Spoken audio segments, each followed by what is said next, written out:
இந்த பதிவில் வீடு கட்டும் அமைப்பு பற்றி மேலே பாருங்கள்.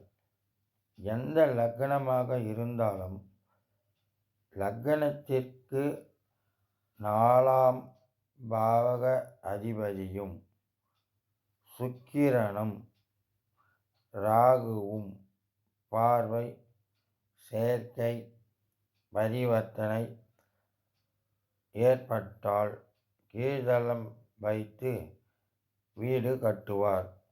அவருடைய வீடுகள் 18 அறைகள் கொண்டதாக இருக்கும்.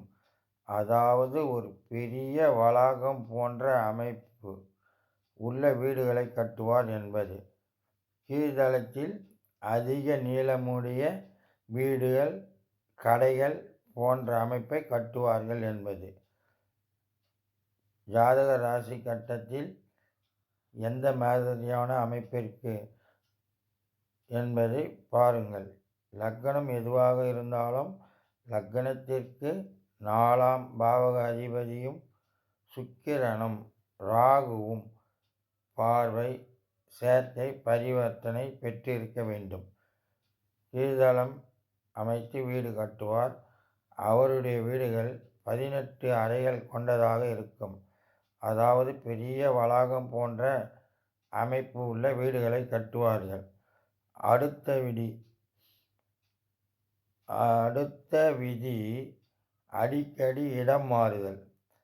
வேலையிலோ இல்லை படிப்பிலோ இல்லை வீடோ எந்த அமைப்பு இருந்தால், உங்கள் லக்னம் எதுவாக இருந்தாலும் சரி, லக்னத்திற்கு 4ஆம் பாவக அதிபதியுடன் சந்திரன் பார்வை, சேர்க்கை பெற்றிருக்க வேண்டும், பரிவர்த்தனை பெற்றிருக்க வேண்டும்.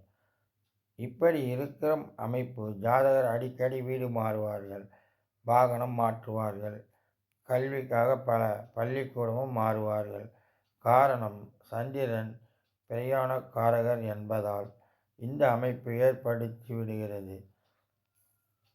லக்னத்திற்கு 4ஆம் பாவக அதிபதியுடன் சந்திரன் சேர்ந்து இருக்க வேண்டும், பரிவர்த்தனை இருக்க வேண்டும், பார்வை.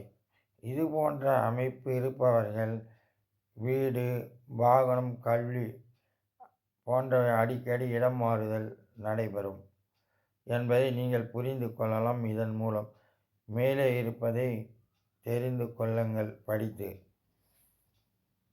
ஏதேனும் சந்தேகம் இருந்தால் கமெண்ட் செக்ஷனில் தெரிவிக்கவும். நான் போடும் வீடியோக்கள் அனைத்தும் உங்களை வந்து சேர சப்ஸ்கிரைப் செய்து கொள்ளுங்கள்.